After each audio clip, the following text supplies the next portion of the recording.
Hello student, स्वागत है आपका इस क्लास में जिसमें आप पढ़ने वाले हैं क्लास 5 की संस्कृत की बुक, जिसका चैप्टर पढ़ने वाले हैं एकादश पाठ है, अर्थात 11वां पाठ, जिसका नाम है चटका। चटका का मतलब होता है चिड़िया कह सकते हैं या गौरैया चिड़िया कह सकते हैं, या आम भाषा हम लोग चिड़िया ही कहते हैं।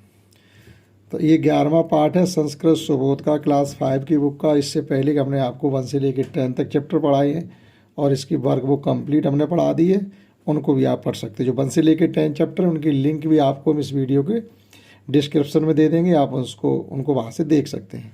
तो शुरू करते हैं। छोटा सा चैप्टर, छोटी सी इसकी एक्सरसाइज है, तो एक बार में दोनों ही चीज़ें इसकी कम्प्लीटली हो जाएंगी।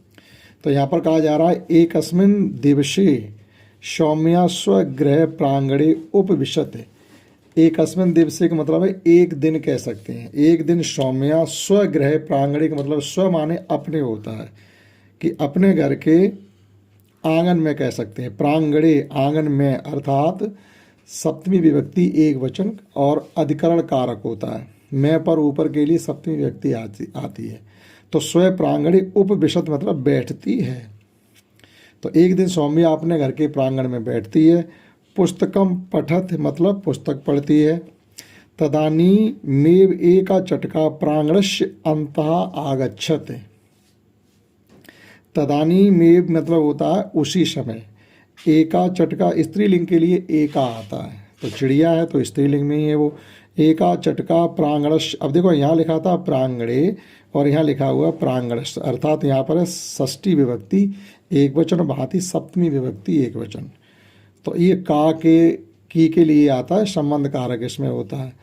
तो एक उसी समय एक चिड़िया प्रांगण के अंतः आगच्छत, प्रांगण के अंदर आती है। अंतः का मतलब होता है अंदर, आगच्छत मतलब आती है। सा चटका गवाक्षस्य ऊपर उपविशत। गवाक्षस मीन्स होता है खिड़की, और ओ है चिड़िया। सा आता स्त्रीलिंग के लिए, जैसे ओ है, जैसे इंग्लिश में ही और सी होता है, इस प्रकार से संस्कृत में सह और सा होता है। और अगर यहाँ पर हम पुरुषवाचक के लिए बोलते हैं यानी पुरुष के लिए, तो सा ऐसे बना करके और विसर्ग लगा दिया जाता है। तो सा चटका गवाक्षस्य ऊपर उपविशत, वह चिड़िया खिड़की के ऊपर बैठती है। एकदा सा चटका शुष्कान तृणान आनयत। अब क्या हुआ, एकदा मीन्स एक बार, ये है अव्यय, ये हमेशा इसी रूप में प्रयोग होगा। एकदा सा चटका शुष्कान तृणान आनयत। शुष्कान मतलब सूखे हुए, तृणान मीन्स घास तिनका, आनयत मीन्स लाती है। एक बार वह चिड़िया फिर सूखे घास तिनके लाती है, अर्थात वह क्या करती है, नीडम रचयत, घोंसला बनाती है। तत्सर्व सौम्या प्रतिदिनम पश्यत, और ये सब सौम्या रोज देखती है। तत्सर्व सौम्या प्रतिदिनम पश्यत, ये सब सौम्या रोज देखती है कि चिड़िया आती है, घास तिनका लाती है सूखे हुए तिनकों को, और उनसे घोंसला बनाती है। ठीक है, उनमें वो अपने अंडे भी दे देती है। तो वो बात इसमें कही नहीं गई, लेकिन उसने अंडे भी दे दिए। लघु पात्रे जलम स्थापित, वह क्या करती है फिर सौम्या, एक छोटे से पात्र में, लघु पात्र मतलब एक छोटे से पात्र में, सप्तमी विभक्ति एक वचन, उसमें जल भर के वहाँ पर रख देती है। धन्यान मतलब चावल दाने, गेहूं के अनाज के दाने, स्थापित वहाँ पर जब जल रखती है तो उसको खाने के लिए कुछ अनाज के दाने भी रख देती है। चटका जलम पिबत, वह चिड़िया जल पीती है। धन्यान खादत, और अनाज के दानों को खाती है। अन्नान रक्षत, और अपने अन्नों की रक्षा करती है। यहाँ तक आपको समझ में आया होगा, आगे देखते हैं। एकदा एक का एक, अब देखो यहाँ पर एक कहा लिखा और अभी चटका के लिए एक का लिखा था। अब देखो कौवा क्या है, कौवा पुरुष में आ जाता है।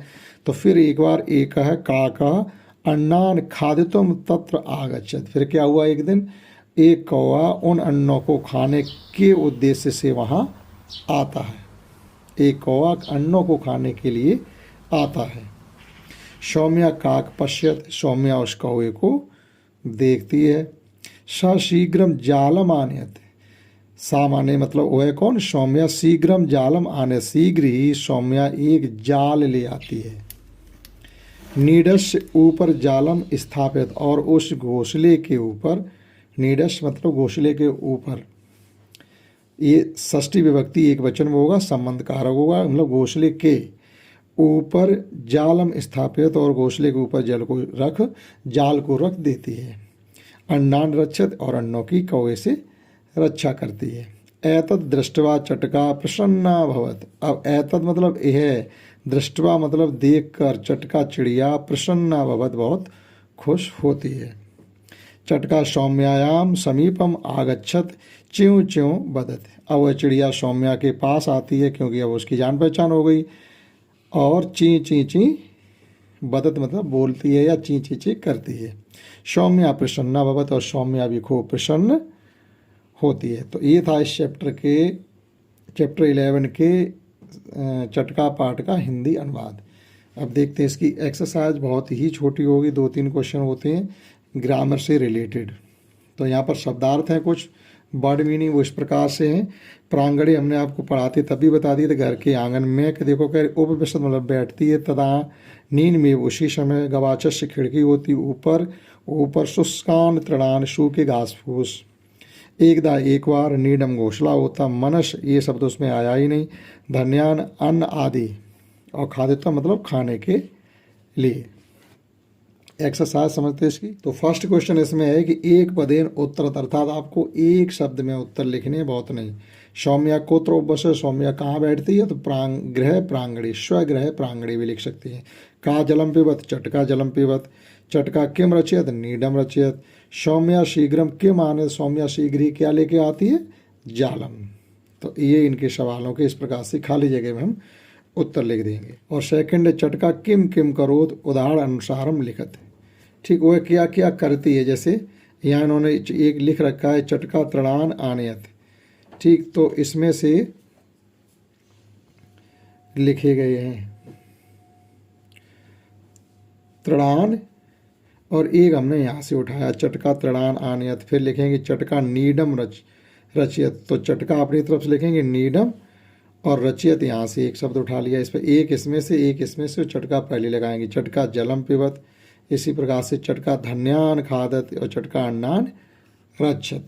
तो ये क्वेश्चन दूसरा इस प्रकार से, चटका अपनी तरफ से लिखेंगे, एक शब्द इसमें से एक इसमें से उठा के वाक्य बना के खाली जगह में लिखेंगे।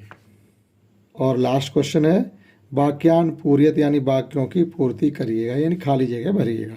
चटका नीडम रचत, जैसे एक दिया गया, उसी प्रकार सौम्या जलम स्थापयत, सौम्या जल रखती है। चटका तृणान आनयत, चटका सूखे घास फूस के पत्ते लाती है। सौम्या अन्नान रक्षत, सौम्या अन्नों की रक्षा करती है। और सौम्या प्रसन्ना भवत, सौम्या प्रसन्न होती है। तो इस प्रकार से चैप्टर 11 की एक्सरसाइज और उसका हिंदी अनुवाद हमने कम्प्लीटली आपको समझाने की कोशिश की। आशा करता हूँ आपने समझा होगा। इस क्लास में इतना ही, दैट्स ऑल।